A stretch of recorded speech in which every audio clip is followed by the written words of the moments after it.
നിയോഗത്താലി ഭാഗം 24. എല്ലാം കഴിഞ്ഞ് പുറത്തേക്കിറങ്ങുമ്പോൾ കണ്ടിരുന്നു സച്ചുവിനെ ദഹിപ്പിക്കാൻ തക്കവണ്ണം തീക്ഷ്ണതയോടെ അതിലേറെ വൈരാഗ്യത്തോടെ നോക്കുന്ന 10 ജോഡിയിൽ പരം കണ്ണുകളെ.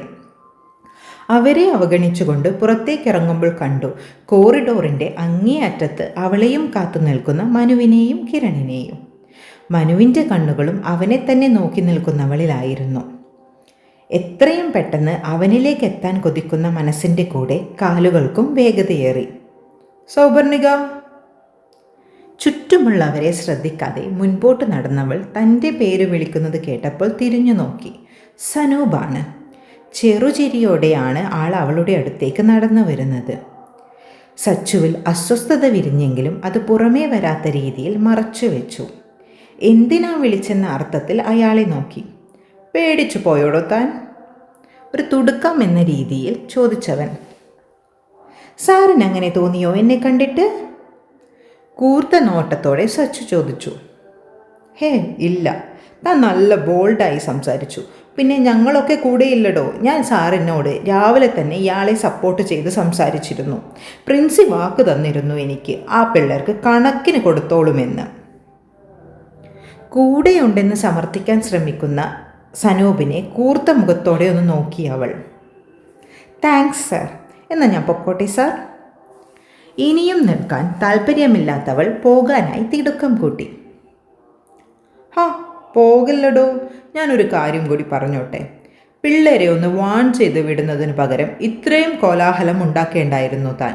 ഇവന്മാരൊക്കെ വലിയ പുള്ളികളാ, താനൊന്ന് സൂക്ഷിക്കുന്നതായിരിക്കും നല്ലത്. സനൂപിൻ്റെ വാക്കുകളിൽ അല്പം പേടി തോന്നിയെങ്കിലും കൂടെയുള്ളവൻ ഇരട്ടച്ചങ്കുള്ളവനാണെന്ന ഓർമ്മയിൽ അവളുടെ ഭയത്തിന് അയവ് വന്നു. സാറ് പേടിക്കണ്ട, എന്നെ നോക്കാൻ എനിക്കറിയാം. പിന്നെ അവന്മാരെക്കാളും വലിയ പുള്ളിയാ ഇതെൻ്റെ കഴുത്തിൽ കെട്ടിയത്. അങ്ങേരെ നോക്കിക്കോളും അവന്മാരെ. താലിയിൽ തൊട്ടു കാണിച്ചുകൊണ്ട് പറയുന്ന സച്ചുവിൻ്റെ ഭാവങ്ങളിൽ അവളുടെ ഭർത്താവിനോടുള്ള സ്നേഹം നിറഞ്ഞു നിൽക്കുന്നത് സനൂപിനെ അസ്വസ്ഥനാക്കി. സച്ചു വിവാഹിതയാണെന്ന് എത്രയൊക്കെ മനസ്സിനെ പറഞ്ഞു പഠിപ്പിക്കാൻ ശ്രമിച്ചിട്ടും അതിൽ തോറ്റവൻ്റെ മനസ്സിന് അവളുടെ വാക്കുകൾ അമർഷം നിറച്ചു. അവനാകിയ ദേഷ്യം തോന്നി. അത് പ്രകടമാക്കാതിരിക്കാൻ ഒരു കൃത്രിമ പുഞ്ചിരി ചുണ്ടിലെടുത്തണിഞ്ഞു. അത് വിട്, സൗപർണിക വരുന്നില്ലേ സ്റ്റാഫ് റൂമിലേക്ക്? വിഷയം മാറ്റാനെന്നോണം തിരക്കിയവൻ. സാറ് വിട്ടോ, ഞാൻ ഇന്ന് ലീവാണ്, എനിക്കൊരാളെ കാണാനുണ്ട്.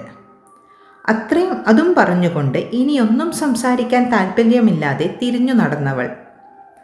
ഒന്നും മൂളി തിരക്കോടെ നടന്നകലുന്നവളെയും അവളുടെ അടുത്തേക്ക് വരുന്ന മനുവിനെയും തറപ്പിച്ചു നോക്കി സനൂപ് സ്റ്റാഫ് റൂമിലേക്ക് നടന്നു. അപ്പോഴേക്കും മനു സച്ചുവിൻ്റെ അടുത്തെത്തി. എന്താണ് സാറും മിസ്സും തമ്മിലൊരു ചർച്ച? അല്പം കുസൃതിയോടെ അവളിലേക്കൊന്ന് കുനിഞ്ഞുകൊണ്ട് ചോദിച്ചു. കിരണിൻ്റെ മുഖത്തുമുണ്ട് ഒരു ആക്കിച്ചിരി. അത് ഞങ്ങൾ കോഴിക്കുഞ്ഞുങ്ങളെ എങ്ങനെ വളർത്താമെന്ന് ചർച്ച ചെയ്യുമായിരുന്നു. പ്രത്യേകിച്ചും ഈ പൂവൻ കോഴികളെ. എന്തേലും പ്രശ്നമുണ്ടോ? ഇരുപുരികങ്ങളും പൊക്കിക്കൊണ്ട് ചോദിക്കുന്നവളെ കണ്ടപ്പോൾ വലിച്ചുവിട്ട ചുണ്ടുകൾ കൂർത്തു വന്നു. വേണ്ടായിരുന്നു പുല്ല്. ചുണ്ടുകൾക്കിടെ പിറുപിറുത്തുകൊണ്ട് നടന്നകലുന്ന സനൂപിനെ ഏന്തി വലിഞ്ഞു നോക്കി. ഇടയ്ക്കിടെ തിരിഞ്ഞു നോക്കിക്കൊണ്ടു പോകുന്ന സനൂപിനെ കണ്ടപ്പോൾ മനുവിൻ്റെ കണ്ണുകൾ കൂർത്തു. അത് കിരണിലേക്ക് നീണ്ടു. പൊന്നാങ്ങളുടെ കൈക്ക് വീണ്ടും പണി വരുന്നുണ്ട്, തയ്യാറായിരുന്നു. സനൂപിനെ തന്നെ നോക്കി നിന്ന കിരണും മനുവിൻ്റെ നോട്ടത്തിൽ താളത്തിൽ തലയാട്ടി. നിങ്ങൾ രണ്ടാളും പരസ്പരം പണി കൊടുക്കാതെ എനിക്ക് കിട്ടിയ പണി എന്തായെന്ന് ചോദിക്കുക. അതുവരെ അയഞ്ഞു നിന്ന 2 പേരുടെയും മുഖഭാവം ഗൗരവത്തിലേക്ക് മാറി. എന്തായി? പ്രിൻസി എന്ത് തീരുമാനിച്ചു?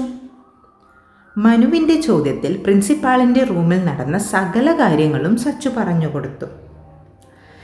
എന്തായാലും സസ്പെൻഷൻ കിട്ടിയല്ലോ, സമാധാനമായി. ഇനി കുറച്ചു കാലത്തേക്ക് അവന്മാരുടെ ശല്യമുണ്ടാവില്ല. ഡാ നോക്ക്, അവന്മാരിങ്ങോട്ട് വരുന്നുണ്ട്. കിരൺ മനുവിനോട് പറയുമ്പോൾ സച്ചുവും അല്പം ഭയത്തോടെ തിരിഞ്ഞു നോക്കി. അവളെയും മനുവിനെയും തുറച്ചു നോക്കിക്കൊണ്ടുവരുന്ന നവീനെയും മറ്റുള്ളവരെയും പുച്ഛഭാവത്തോടെ നോക്കി മനു. തലേദിവസം നടന്ന കാര്യങ്ങൾ മനസ്സിലേക്ക് ഓടി വന്നതും പേടി കാരണം സച്ചു മനുവിനിലേക്ക് കുറച്ചുകൂടി അടുത്തു നിന്നു. നീങ്ങി നീങ്ങി മിസ് ഇപ്പം അവൻ്റെ മടിയിൽ കയറിയിരിക്കുമല്ലോ. ഹോ, എന്താ ഇവന്മാരുടെയൊക്കെ യോഗം അല്ലേടാ. നോക്കിയേ നീ, നല്ല ചൊങ്കം കെട്ടിയോനെ നാടുകടത്തി കുറച്ച് നാൾ സനൂപിൻ്റെ കൂടെ നടന്നു. ഇപ്പോൾ അതിനേക്കാൾ മുറ്റുള്ളൊരുത്തനെ കണ്ടപ്പോൾ കണ്ടോ, ഇപ്പോൾ ഇവൻ്റെ കൂടെയായി നടത്തം. വഷളച്ചിരിയോടെ സച്ചുവിനെ കാണിച്ചുകൊണ്ട് കൂടെയുള്ളവന്മാരോട് പറഞ്ഞു നവീൻ. അതിനുശേഷം ഒരല്പം കൂടി സച്ചുവിൻ്റെ അടുത്തേക്ക് നീങ്ങി അവൻ സച്ചുവിന് നേരെ വിരൽ ചൂണ്ടി. നീ നോക്കിക്കോ, ഇന്ന് ഞങ്ങളുടെ പാരൻസിൻ്റെ മുൻപിൽ ഞങ്ങളെ അപമാനിച്ചതിന്, ഇന്നലെ ഇവനെ കൊണ്ട് തല്ലിച്ചതിനും എല്ലാം കൂടെ ഒരു മുട്ടൻ പണി ഞാൻ തരുന്നുണ്ട് നിനക്ക്. തലയും താഴ്ത്തി അപമാനിതയായി ഈ കോളേജിൻ്റെ പടി കടന്ന് നീ പോകുന്നത് ഞാൻ കാണും. അതുവരെ മാത്രം മോൾ ഇവൻ്റെ കൂടെ ആർമാദിക്ക്. പറഞ്ഞു തീരലും ഊക്കോടെ നെഞ്ചിനിട്ട് ചവിട്ടി കിട്ടിയിരുന്നു നവീന്. താഴെ വീണു കിടക്കുന്നവൻ്റെ നെഞ്ചാങ്കൂട് നോക്കി ഒന്നുകൂടി ആഞ്ഞു ചവിട്ടി മനു. ഉറക്കെ ചുമച്ചുകൊണ്ട് ചെരിഞ്ഞു കിടന്നു നവീൻ. വാരിയല്ല തകർന്ന പോലെ തോന്നി അവന്. എല്ലാവരുടെയും നോട്ടം മനുവിലേക്ക് നീണ്ടു. കണ്ണുകളൊക്കെ തുറിച്ച് ഞരമ്പൊക്കെ വലിഞ്ഞു മുറുകി വിറച്ചുകൊണ്ട് നിൽക്കുന്ന മനുവിനെ കാണെ നവീനോടൊപ്പം തന്നെ ചുറ്റുമുള്ള എല്ലാവരിലും ഭയം പടർന്നു. പന്ന ഡാഷ് മോനെ, നീ ആരെക്കുറിച്ചാ എന്താ പറഞ്ഞേ എന്ന് അറിയോടാ നിനക്ക്? ഇവൾ എൻ്റെ കൂടെ നിൽക്കുന്നുണ്ടെങ്കിൽ അതിന് അവകാശം കൂടി ഉണ്ടടാ അവൾക്ക്. ഇവളെൻ്റെ പറഞ്ഞു തീരും മുൻപേ മനുവിൻ്റെ വാപൊത്തി അവിടെ നിന്ന് അവനെ പിടിച്ചു കൊണ്ടുപോയി കിരൺ. ഇടം കൈയാൽ സച്ചുവും അവനെ വലിച്ചു. അടികൊണ്ട് ചാവണ്ടെങ്കിൽ എണീറ്റ് പൊടം ഡാഷ്. പോകുന്ന പോക്കിൽ നവീനെ തിരിഞ്ഞു നോക്കിക്കൊണ്ട് കിരൺ അലറി.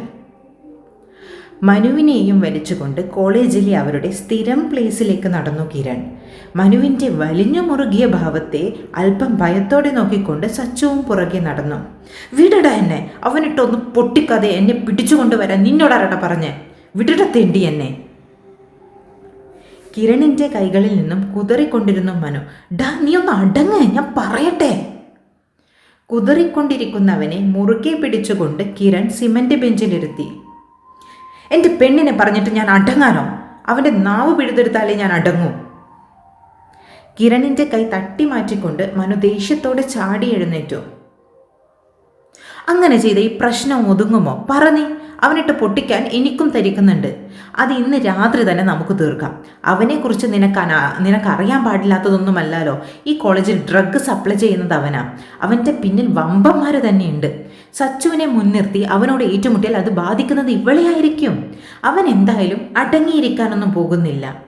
അതിനിടയിൽ നിങ്ങളുടെ ബന്ധം കൂടി പറഞ്ഞാൽ നമുക്കിവിടെ അവനെ നിരീക്ഷിക്കാൻ പറ്റില്ല. അവൻ അലേർട്ടാവും.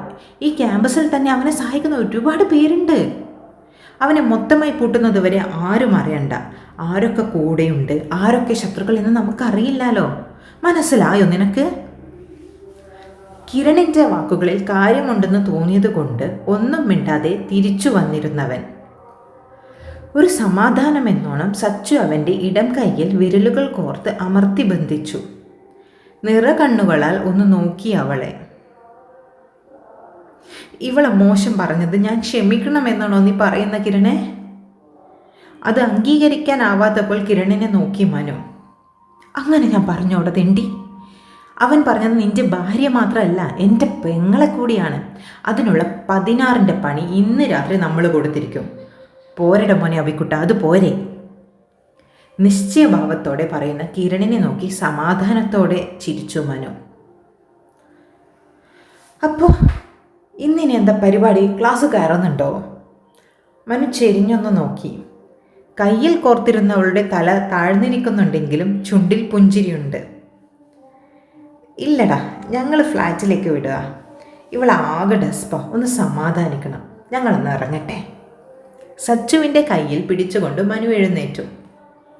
എല്ലാം മനസ്സിലായെന്ന ഭാവത്തിൽ താളത്തിൽ തലയാട്ടി കിരൺ. ഒറ്റക്കണ്ണിറുക്കി കുസൃതിച്ചീരിയോടെ പാർക്കിംഗ് ഏരിയയിലേക്ക് നടക്കുമ്പോൾ കണ്ണുകൊണ്ട് സച്ചുവും യാത്ര പറഞ്ഞു. ഡേ! കിരണിൻ്റെ വിളിയിൽ മനു തിരിഞ്ഞു നോക്കി. വേഗം തന്നെ തൊട്ടിലിന് ഓർഡർ കൊടുക്കേണ്ടി വരുമോടാ ഞാൻ. കേട്ടപാടെ വെപ്രാളത്തോടെ കൈവലിച്ചെടുത്ത സച്ചുവിനെ കാണെ മനു കിരണിനെ ഉരുട്ടി നോക്കി. ആവശ്യം വരുമ്പോൾ മാമനെ അറിയിക്കാട്ടാ. ഇപ്പോൾ ക്ലാസ്സിൽ പോടാ നീ. കണ്ണിലെണ്ണി ഒഴിച്ച് നിന്റെ ട്രൂ ലബ് കാത്തിരിപ്പുണ്ടാവും അവിടെ. നിറഞ്ഞ സന്തോഷത്തോടെ കളിച്ചിരികളോടെ മൂവരും പിരിയുമ്പോൾ കുറച്ചു ദൂരെ അവരെ 3 പേരെയും സംശയം നിറഞ്ഞ മിഴികളോടെ ഒരുവൻ വീക്ഷിക്കുന്നുണ്ടായിരുന്നു. ഉച്ച സമയമായതുകൊണ്ട് തന്നെ പുറത്തുനിന്ന് ഫുഡ് കഴിച്ചിട്ടാണ് സച്ചുവും മനുവും ഫ്ലാറ്റിലേക്ക് തിരിച്ചു വന്നത്. ഒന്ന് ഫ്രഷായി കിടക്ക്, ആകെ മുഷിഞ്ഞോട്ടോ. റൂമിലെത്തിയ പാടെ ബെഡിലേക്ക് വീണ മനുവിനെ നോക്കി കണ്ണുരുട്ടി സച്ചു. നീ പോയിട്ട് വാ, എന്നിട്ട് ഞാൻ. ഇപ്പോൾ വയ്യെന്ന ഭാവത്തിൽ പറയുന്നവനെ നോക്കി ഡ്രസ്സും എടുത്തവൾ ബാത്റൂമിലേക്ക് കയറി. ഓഹ്, ഒരു വൃത്തിക്കാരി വന്നിരിക്കുന്നു. ഒരു സ്റ്റണ്ട് സീന് കഴിഞ്ഞ് വന്ന എൻ്റെ ക്ഷീണം എനിക്കല്ലേ അറിയൂ.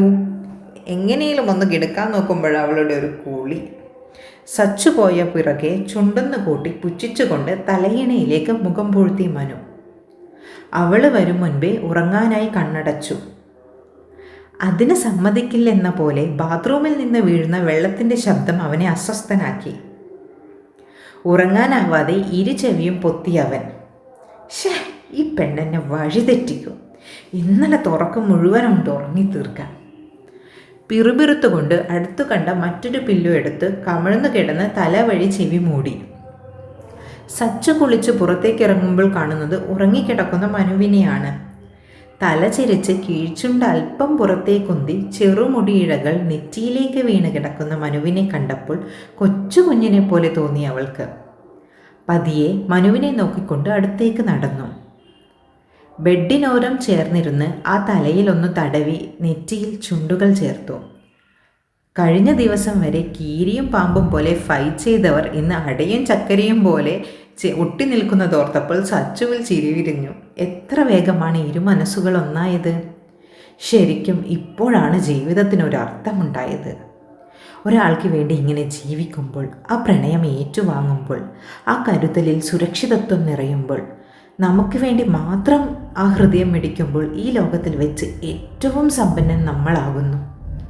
ഇന്ന് ഞാനും സമ്പന്നയാണ്, മനുവിൻ്റെ സ്നേഹത്താൽ സമ്പന്ന. അവനോടുള്ള ഉറവ പറ്റാത്ത സ്നേഹം തടയിടാനാവാത്ത വിധം അവളിൽ കരകവിഞ്ഞു. കോളിംഗ് ബെല്ലിൻ്റെ ശബ്ദമാണ് മനുവിൽ ചുറ്റപ്പെട്ട മനസ്സിനെ ഉണർത്തിയത്. തലയിൽ ചുറ്റിയ തോർത്ത് വലിച്ചെടുത്ത് അടുത്തുള്ള ചെയറിൽ വിരിച്ചിട്ട് മുടിയുടെ ഉടക്ക് കളഞ്ഞുകൊണ്ട് ഡോർ തുറക്കാനായി ഹാളിലേക്ക് നടന്നു. ഡോറ് തുറന്നു നോക്കുമ്പോൾ കാണുന്നത് ഒരു കുഞ്ഞു ബോക്സ് നിറയെ ലഡുവുമായി നിൽക്കുന്ന ലച്ചുമ്മയാണ്. ഇന്നാ മോളെ, ഇത് തരാൻ വിളിച്ചതാട്ടോ. ബോക്സ് മുൻപിലേക്ക് നീട്ടി ലച്ചുമ്മ. ഉള്ളിലേക്ക് കയറി വാ ലച്ചുമ്മ. എന്തേ ലഡുവൊക്കെ കൊണ്ട്? അവിടെ എന്തെങ്കിലും വിശേഷമുണ്ടോ? ലച്ചുമ്മയെ അകത്തേക്ക് ക്ഷണിച്ചുകൊണ്ടവൾ തിരക്കി. ഇല്ല മോളെ, കയറുന്നില്ല. യദു വരുമ്പോഴേക്കും ഒരുങ്ങണം. ഞങ്ങൾ തിരുവനന്തപുരത്തേക്ക് പോകുക. യദുവിൻ്റെ ഏട്ടൻ്റെ ഭാര്യ പ്രസവിച്ചു. സന്തോഷ വാർത്ത അറിഞ്ഞപ്പോൾ തീർത്ഥമോള് വാങ്ങിയതാ. അപ്പോഴേക്കും എല്ലാം ഒരുക്കി പുറപ്പെടണം. മോളെല്ലാം ഒതുക്കി വെക്കുക. ഞാനും അങ്ങോട്ട് ചെല്ലട്ടെ കേട്ടോ. ഇറങ്ങാൻ നേരത്തെ വിളിക്കാട്ടോ. ബോക്സ് സച്ചുവിൻ്റെ കയ്യിൽ കൊടുത്തിട്ട് തിരക്കിട്ട് തിരിച്ചുപോയി ലച്ചുമ്മ. ഒരു ചിരിയോടെ ഡോർ ക്ലോസ് ചെയ്ത് ബോക്സ് ഡൈനിങ് ടേബിളിൽ വെച്ച് അതിൽ നിന്ന് ഒരെണ്ണം കയ്യിൽ പിടിച്ചുകൊണ്ട് ബെഡ്റൂമിലേക്ക് നടന്നു. ലഡുവിൽ നിന്ന് അല്പം കഴിച്ചുകൊണ്ട് റൂമിലേക്ക് വരുമ്പോഴേക്കും മനു ഉറക്കത്തിൽ തന്നെയായിരുന്നു.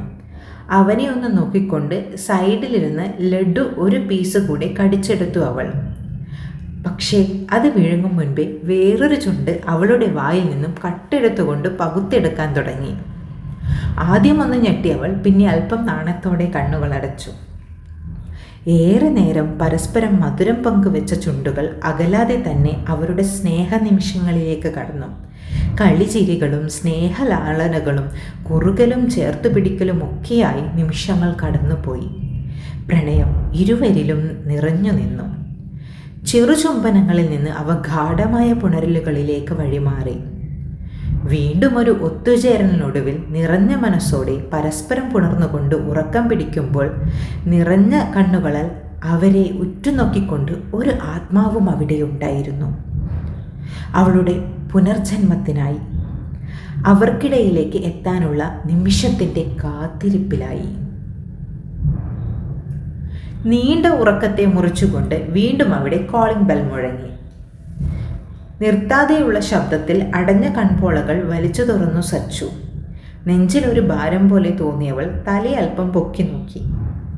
നഗ്നമായ നെഞ്ചിൽ ഒരു കുഞ്ഞിനെപ്പോലെ പതുങ്ങിക്കിടന്നുറങ്ങുന്ന മനുവിനെ കാണി കൈ ഉയർത്തി തലമുടിയിൽ ഏറെ പ്രണയത്തോടെ തലോടിയവൾ.